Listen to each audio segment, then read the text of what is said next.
icon, and it will then bring you to the current time period timesheet that you need to complete.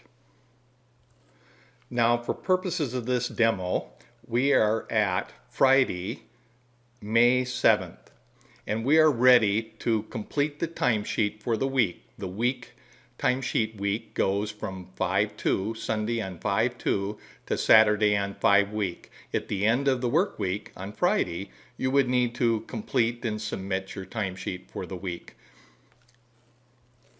A best practice, if you work many tasks and many activities, might be to fill in your timesheet on a daily basis, but you must do it by Friday and submit it. At this point, our timesheet is not yet open. We see the framework of the timesheet, but the details are not in there. We will get to that step in a second. But first, let's just look at where we are.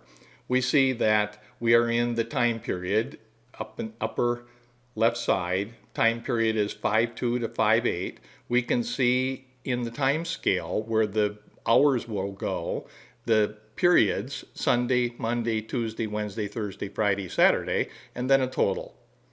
And we have several buttons for actions. The principal one will be submit for approval once the timesheet is complete and we're ready to submit it.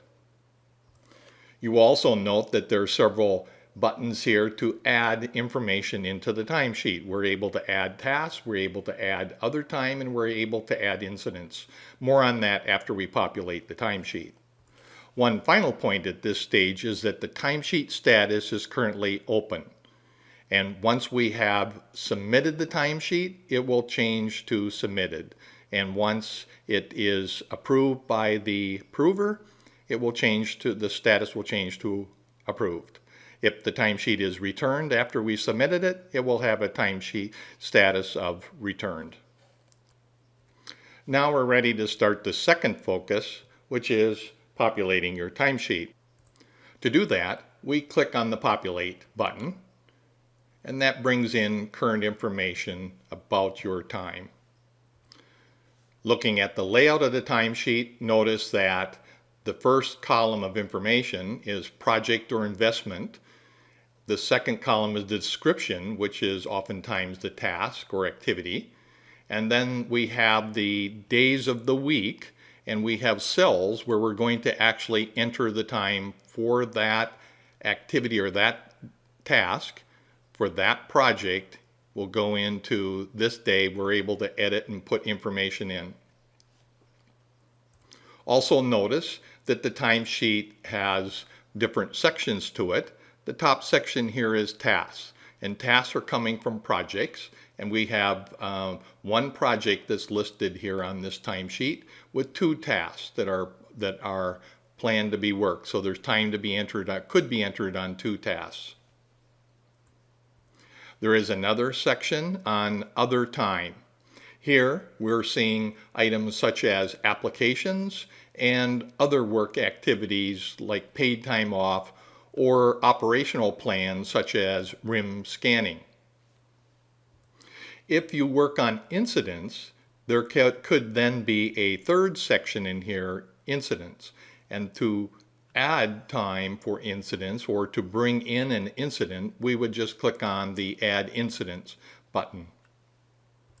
For each of the 3 sections, tasks, other time, and incidents, we can bring in additional tasks or items that we are working on that are not showing on our timesheet. To do that, we would add the Add Task to bring in an additional task, add other time for other items that we need to work, that we worked on, or to add an incident to charge time against that particular incident. We click either or all of those 3 buttons to add those items onto our timesheet. Now we are ready to start adding time to the timesheet, and I'll begin on Monday, 5/3, and let's say that that day I spent the whole day preparing for a kickoff meeting, a project kickoff meeting, and then debriefing or collecting notes, other activities. So let's say that it is for the whole day. And if I were doing this at the time. If I recorded this on Monday, opened my timesheet on the 3rd and recorded the time, I could then save that, just that one day's work, and you'll see now that it totaled down at the bottom.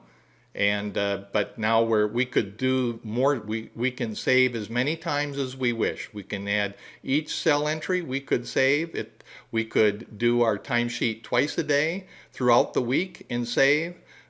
We could do it at the end of the week and save, but always save your timesheet after you've done entries. When you're finished doing your entries, save it before you leave the timesheet application. So in this case, we're doing this on a Friday for the whole week. And so now I need to complete the rest of the time entry for the week. Now I have added time in for the week. I've continued with the rest of the days of the week.